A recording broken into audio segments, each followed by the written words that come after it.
Day 2 हामी चाहिँ ready भएर हिँड्न लागिसकेका छौँ। मलाई चाहिँ त्यो ठाउँमा के भिडियो बनाउन मन लागेर आफू बसेको ठाउँको भिडियो बनाउँदै घुम्दैछु के। ल तपाईँहरू पनि आउनु होला।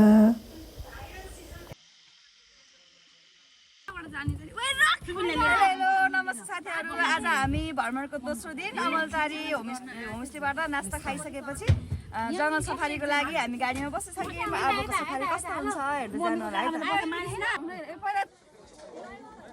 कस्तो लागिरहेछ हजुरहरूलाई? सबैजनाले यस्तो हाई गरिदिनुहोस् त।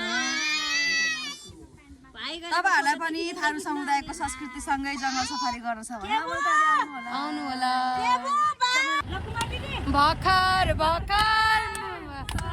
होइन आला के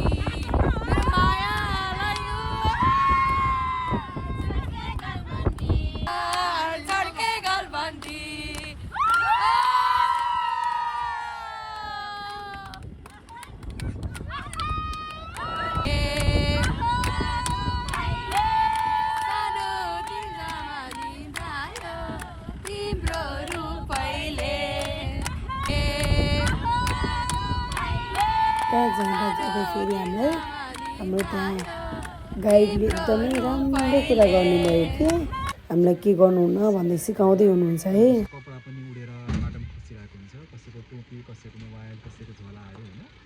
तपाईँहरूको बम्बेको चिजहरू अलिकति सेफली राखिदिनु होला। भोलि भेटिनँ भने फेरि अलिकति आफूले जिम्मेदारी लिनुपर्ने हुन्छ।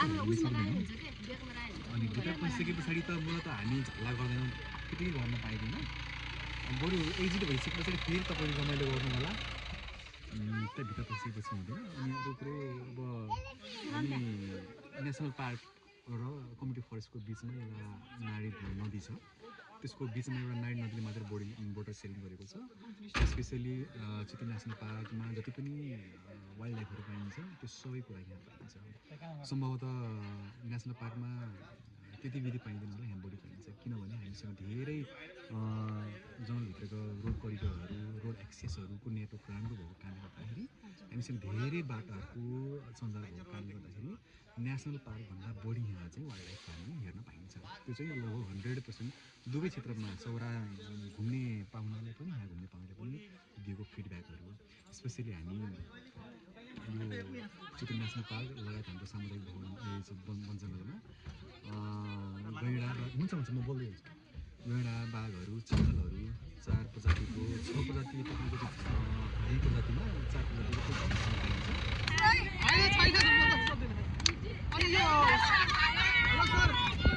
हामीले गाइड पनि यति राम्रो पायौँ कि धेरै क्वेसन सोध्यौँ। हामीले क्वेसन सोद्धा पनि राम्ररी बोलेर नछोडिकन बुझाएर एकदमै राम्रो तरिकाले बुझाएर हामीलाई कति धेरै कुरा सिकाउनु भयो। उहाँलाई धेरै धेरै धन्यवाद दिन चाहन्छु।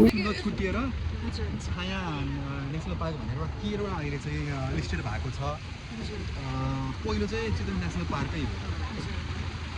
त हामी नेपालमा एकसिङे गैँडा विश्वमा लगभग 5वटा गैँडा मध्येको नेपालमा पाइने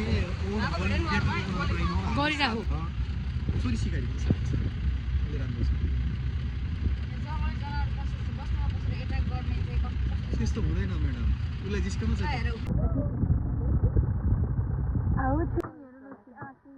हेर्नाले खबर गरिन्छ आर्मीलाई। अनि प्रशासन छ चितवन नेसनल पार्कको प्रशिक्षण भन्ने एउटा नाका छ यहाँ। त्यो भनेको प्रशासनिक एरियाहरूले नै स्टाफ गरेको छ। उहाँहरूले गाडीमा लोड गर्ने, ल्याउने, अनुसन्धान गर्ने। त्यसको कारण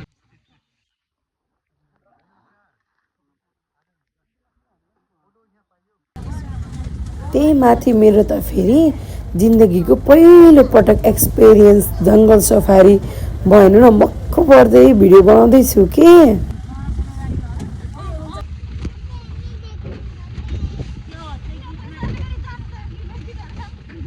हाम्रो फेरि लक्ष्मी म्याम एकदमै एक्साइटेड हुनुहुन्छ कि हेर्नु त छोरो कति रङ्गमाने थियो नि।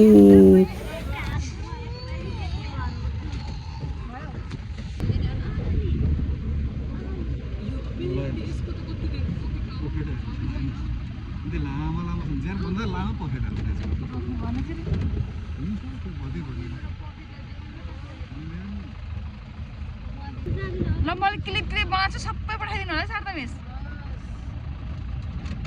सफारीमा आएको उहाँ सुत्न लागिसक्नु भयो उहाँ दुईजना के भन्ने हो यता पनि सुत्न सक्नु उहाँलाई चाहिँ रमाइलो लाग्छ र मलाई लाग्छ माधव सर पनि सुत्न लाग्नु भएको छ।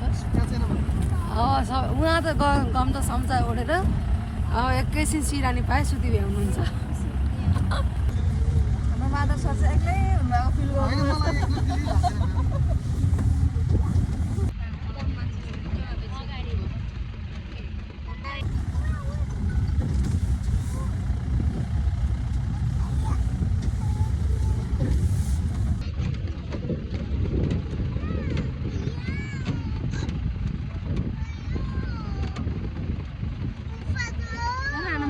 यता हेर्नु अब लास्ट है यो सबैले हेर्नु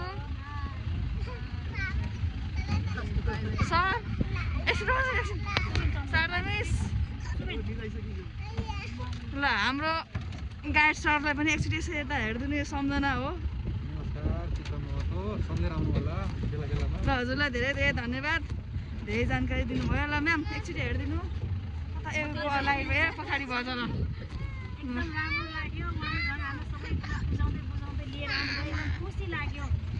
भाइको नाम के भन्नुभयो अरे चित्र म चित्र महत्त्व भाइलाई एकदम धन्यवाद। हजुरले हामीलाई विभिन्न कुराहरूको ज्ञान गराउन सक्नुहुँदै यहाँसम्म ल्याइदिनुभएको धेरै धेरै धन्यवाद। हामी फेरि सँगै आउँछौँ। ल मेरो चकचके धेरै इन्जोय भयो। मेरो चकचके छोरा पनि यहाँ ज्ञानी भयो नि। अब म देखिन्छु एकचोटि बाई बाई। ल शारदा मिससँग घुम्न गएको धन्नै बाघले खाएको